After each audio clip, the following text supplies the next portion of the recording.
Diocese de Jundiaí nas eleições municipais de 2024. O nosso convidado é Igor Codarim, candidato a prefeito de Jundiaí pelo PSOL. Igor nasceu no bairro do Jundiaí-Mirim e tem 32 anos. É filho de uma professora da rede municipal de ensino e de um comerciante da Vila Hortolândia. Também é historiador, mestre em sociologia e doutor em história. Atualmente está em estágio pós-doutoral.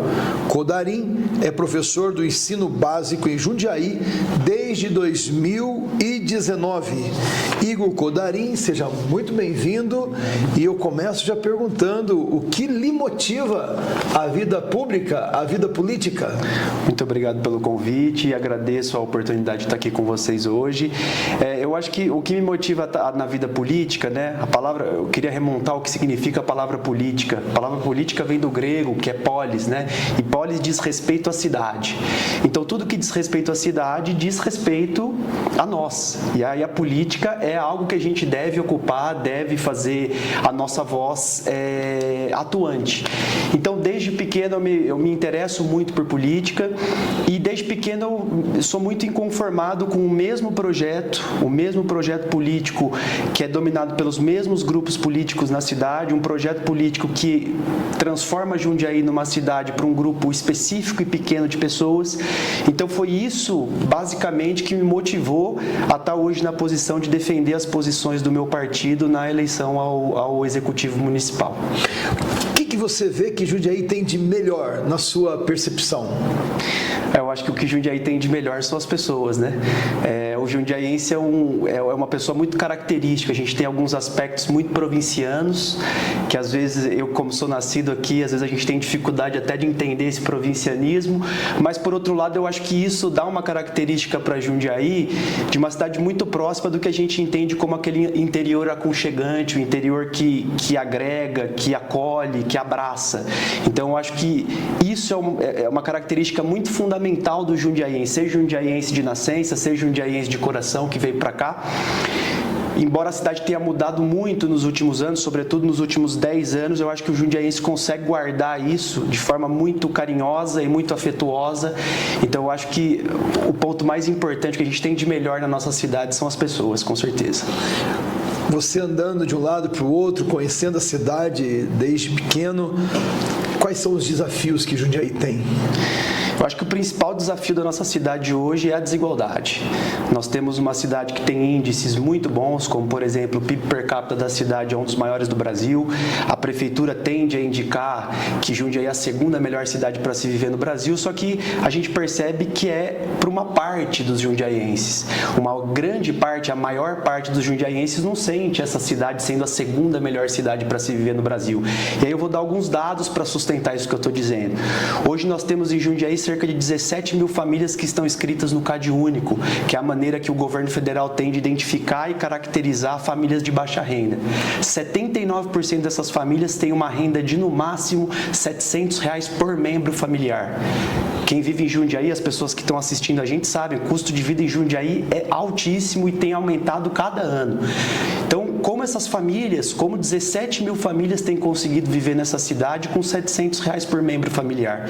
Então, acho que a gente percebe que se Jundiaí tem uma economia muito forte, tem uma renda per capita muito grande, infelizmente essa renda não está sendo distribuída de forma igual. Então, se essa cidade é a segunda melhor cidade para se viver, ela não está sendo a segunda melhor cidade para se viver para a maioria dos jundiaienses que estão aqui.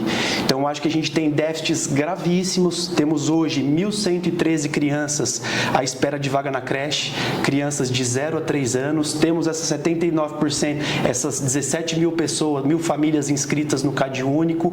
Nós temos pessoas esperando consultas com especialistas, com espera registrada de ano ou até mais de ano. Então, essa cidade do marketing que a prefeitura apresenta não é a cidade que a gente tem vivido, né?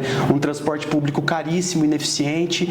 Então, eu acho que o grande desafio que a gente tem para romper, e eu quero romper esse desafio, é o desafio de tornar Jundiaí uma cidade mais democrática, uma cidade mais justa, uma cidade mais igualitária, para que possa atender efetivamente todos os jundiaienses e não só uma parcela que tem dinheiro e que tem acesso a recursos financeiros. Quando você fala dos desafios, você já também aponta certos pontos de prioridade do seu eventual governo, mas agora a pergunta é específica, Codarim. Você sendo eleito prefeito de Jundiaí, quais seriam as suas prioridades no eventual governo? A gente tem duas grandes prioridades. A primeira é zerar a fila da creche. Hoje a gente sabe que o problema da creche é gigantesco, são 1.113 crianças que não têm acesso à creche e mesmo as crianças que hoje estão conseguindo acesso à creche estão conseguindo via convênios com instituições privadas, o que a gente entende que não é uma solução permanente, mas a prefeitura tem tornado uma solução que deveria ser paliativa e permanente. Segundo ponto, e um ponto muito importante que dá a possibilidade da gente ter a garantia de outros direitos fundamentais, é a tarifa zero. Tarifa zero é uma das grandes bandeiras das nossas propostas, que é a perspectiva de que todo jundiaiense não vai pagar R$1 para acessar o transporte público. Muitas pessoas, quando eu falo de tarifa zero, tendem a dizer que não existe almoço de graça, então não é possível viabilizar tarifa zero. Vejam, gostaria muito que as pessoas que estão assistindo a gente entendessem que tarifa zero não significa transporte gratuito, não significa que nós não vamos pagar por esse transporte, significa que, como outros serviços públicos, o jundiaiense não vai pagar no momento da utilização. Assim como a gente vê, por exemplo, na coleta de lixo, a gente não paga para o coletor de lixo no momento da utilização, mas a gente paga isso de outras formas. Aí as pessoas dizem, mas isso é impossível de ser realizado. Na verdade, hoje no Brasil, no momento que a gente está falando, são mais de 100 cidades que já têm tarifa zero no seu município. Isso significa, se a gente consegue hoje instituir tarifa zero, uma tarifa que é R$ 5,50 por usuário. Se a gente tira isso do usuário, a gente consegue fazer com que a renda das famílias aumente, a gente consegue fazer com que as famílias acessem espaços de lazer, espaços de cultura, espaços de saúde, espaços escolares. Então, tarifa zero hoje vai ser a principal bandeira da nossa campanha e a principal bandeira do nosso governo, porque transporte público, e nesse caso zerado, faz com que a gente consiga ter a garantia de outros direitos fundamentais.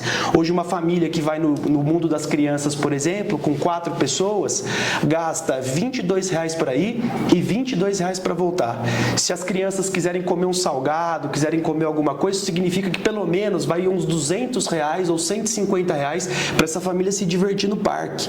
Se a gente pensa em uma família que tem um salário mínimo para compor a renda, você não consegue levar seus filhos para se divertir num parque que é público. Então, transporte é uma coisa fundamental para que a gente tenha a garantia de outros direitos.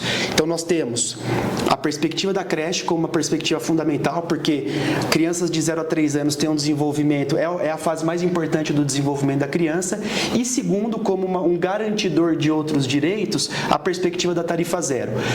Ladeando com essas duas propostas, a gente tem uma proposta muito importante, que é um programa que a gente vai criar no nosso projeto de governo, que é chamado Viver a Cidade, porque como jundiaiense, a gente não fala que a gente vai no centro, né? A gente vai para a cidade. Viver a cidade significa levar vida para a cidade, levar vida para o centro. Hoje a gente vê que o centro perdeu toda a característica de ser um lugar de sociabilidade. O centro é único e exclusivamente um lugar para as pessoas fazerem compras ou resolverem burocracias. A gente precisa devolver o centro, devolver as pessoas para o centro, colocando moradia popular no centro, colocando as pessoas para viverem o centro aos finais de semana, para que a gente devolva vida para o centro. A gente vê as últimas gestões da prefeitura, todas as propostas de revitalização do centro são propostas que visam única e exclusivamente melhorar a estrutura física. Então, pinta calçada, renova a placa, quando na verdade o próprio nome diz revitalização, significa devolver a vida para o centro. Então, a gente quer que o jundiaiense possa acessar o centro. A gente quer propor parcerias público-privadas para levar um cinema de rua para o centro, como já foi no passado com o Cinema Marabá. A gente quer que o jundiaiense vivencie a cidade e não vivencie única e exclusivamente o shopping center como um lugar de lazer, como um lugar de aproveitar a família, aproveitar com os amigos e poder aproveitar um lugar que é histórico, inclusive, né? O centro de Jundiaí é histórico, tem uma grande carga histórica da nossa cidade, então seria muito importante que a gente conseguisse levar adiante esse projeto que a gente chama de Viver a Cidade. Muito bem, para finalizar, essa nossa conversa vai ser postada em todas as redes sociais da nossa diocese.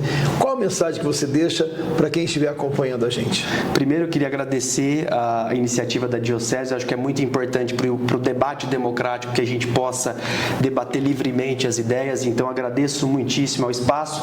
E agora eu queria me direcionar especificamente ao jundiaiense que está vendo a gente. Eu acho que o jundiaiense que vive a cidade, como eu, que usa o transporte público, que mora de aluguel, tem sentido que Jundiaí, infelizmente, tem se tornado uma cidade muito difícil de viver.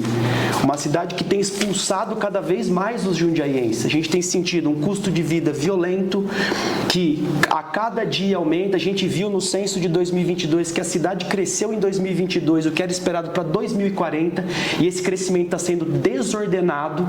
A gente não tem qualquer tipo de planejamento. Então, o que eu gostaria de dizer para o jundiaiense que está ouvindo a gente é que ele tivesse a capacidade de repensar a cidade.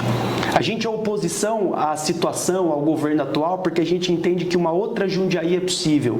Uma Jundiaí que seja mais democrática, uma Jundiaí que seja mais justa, uma Jundiaí que seja mais igualitária, que todos os jundiaienses possam acessar serviços de qualidade, serviços gratuitos e que possam efetivamente viver a cidade sem pensar o quanto vão gastar, se vão ter dinheiro para gastar ou se vão poder acessar esses espaços.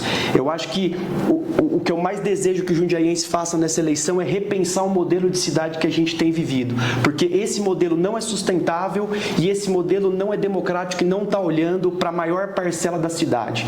Eu, como jundiaiense que ando de transporte público, moro de aluguel e ando a pé, sei como é difícil viver nessa cidade. Então é por isso que eu estou me colocando nessa posição aqui de propor capitanear um outro projeto e uma outra cidade. Então quem está com a gente, quem gostaria de estar com a gente, por favor, vote professor Igor Codarim 50.